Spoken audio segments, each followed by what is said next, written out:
L'histoire m'était racontée par un de mes abonnés. Je vais vous demander d'écouter attentivement, s'il vous plaît. Si tu as une histoire à raconter, envoie ton histoire au numéro WhatsApp à l'écran qui est le plus 237 655 81 90 17. Envoie ton histoire et on va jouer ici sur YouTube, sur Facebook et sur TikTok. Et dans les commentaires, tu auras forcément une solution ou alors une idée, un conseil et tout ça.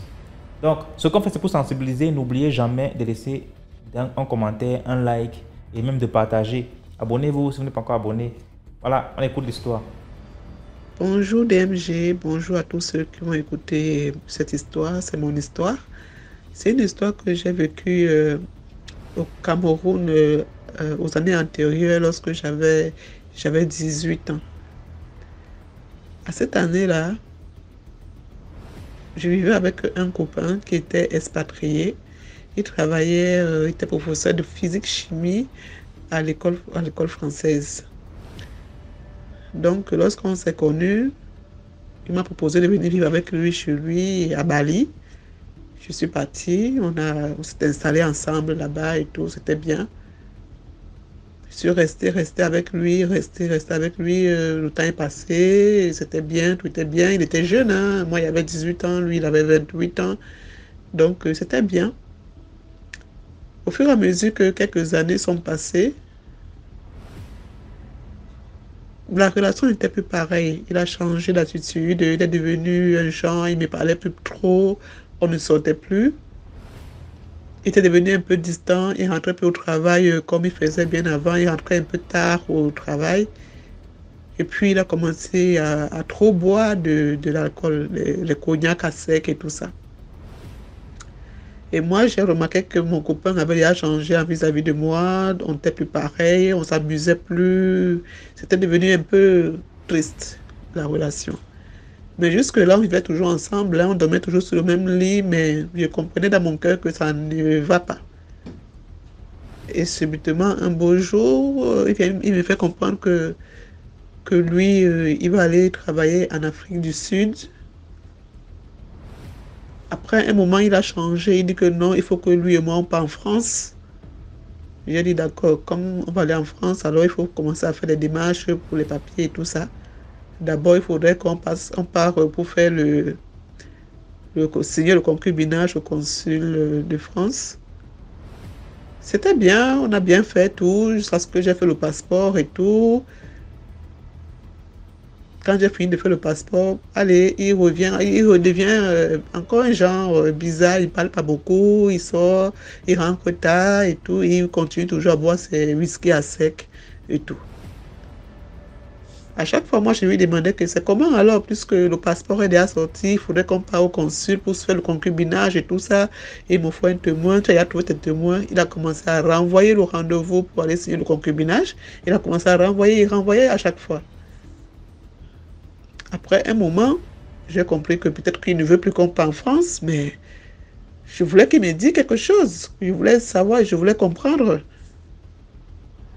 Il ne disait rien, tout le temps il me renvoyait que non, une autre fois, il va organiser tout ça lui-même, il sait ce qu'il est en train de faire. J'ai dit ok, bon, je le laisse.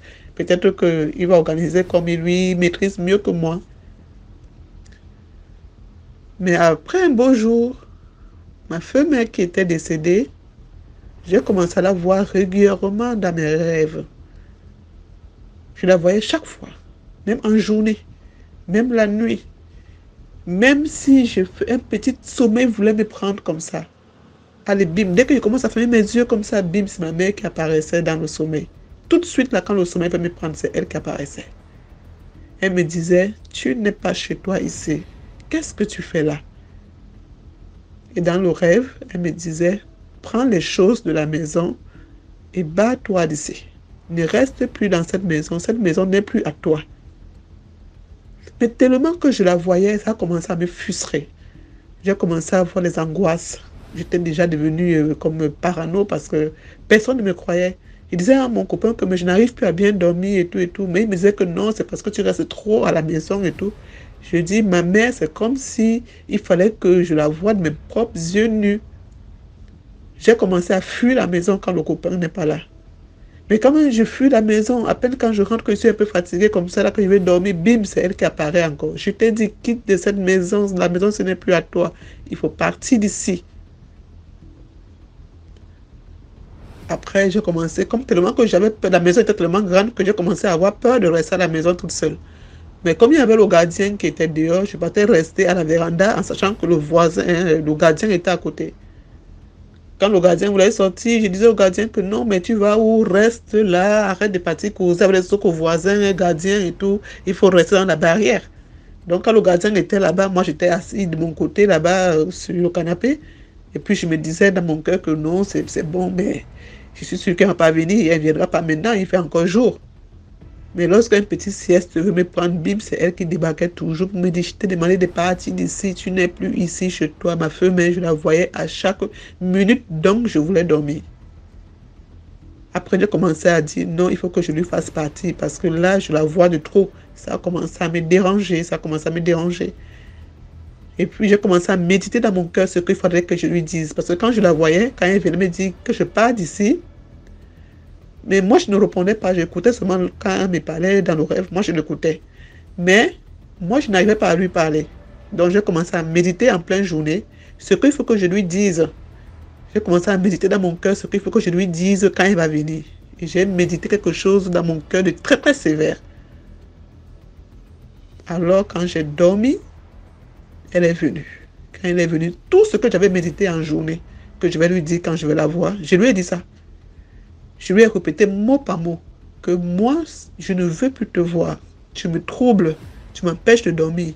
Je n'arrive plus, j'ai peur de la maison. Je n'arrive plus à vivre comme avant. Je ne veux plus te voir. Il faut partir. Pars, car ce n'est pas moi qui t'a tué. C'est comme ça que je lui ai parlé à ma mère, à ma femme-mère. Dans le rêve, je lui ai parlé comme ça. Et quand je lui ai parlé comme ça, elle est devenue comme triste. Après, je me suis réveillée de ce rêve-là. Depuis ce jour, je n'ai plus vu ma femme-mère. Elle n'est plus venue. Je ne la voyais plus. Ah, je suis devenue normale. J'étais contente pour dire, mon Dieu, je me suis sauvée. J'étais contente de dire qu'elle ne vient plus. Oh, ça va maintenant, la maison est devenue pareille. Je n'avais plus peur de rester seule dans la maison. C'est comme ça un beau jour, même mon copain était devenu, comme il était devenu bizarre et tout, moi je me disais que ben, peut-être c'est le travail qui le fatiguait et tout.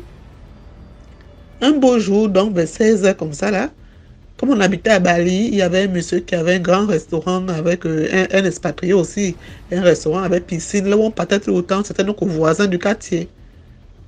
C'est comme ça que je porte mon corps. Mon copain n'est pas là. J'ai dit, bon, comme il rentre déjà tard, moi aussi, je m'avais me divertir un peu là-bas au restaurant le plus proche de la maison. C'est comme ça que je porte mon corps bien. Je m'en vais au restaurant qui est à côté de chez moi. Le monsieur qui est au restaurant me connaît très bien. Il connaît mon copain. C'est un ami. Il me voit. Il me dit, oh, c'est comment allez-vous? Je dis bien. Il me dit que est votre copain et tout. Il me dit, ah ben dis donc, je suis très très content. C'est lui le monsieur qui me parle. Hein. Il me dit, ah ben dis donc, je suis très très content, ma chérie. Je dis, comment ça? Content de quoi? Vous avez gagné au loto? Il me dit, non, je n'ai pas gagné au loto, mais sauf que bientôt, c'est moi qui va vivre chez vous. C'est moi qui va vivre dans votre maison. J'ai déjà tout payé ce qui est dans votre maison, y compris votre lit et votre matériel là où vous dormez. Parce que ton copain, il va rentrer en France vendredi. On était vendredi de la semaine prochaine. On était comme jeudi. Il me disait vendredi de la semaine prochaine. Je vous jure, monsieur DMG, mes yeux sont sortis en 4 comme des toupies.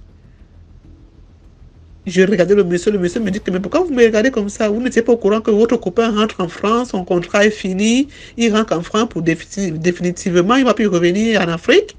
Son contrat est fini, donc c'est moi qui vais vivre chez vous maintenant.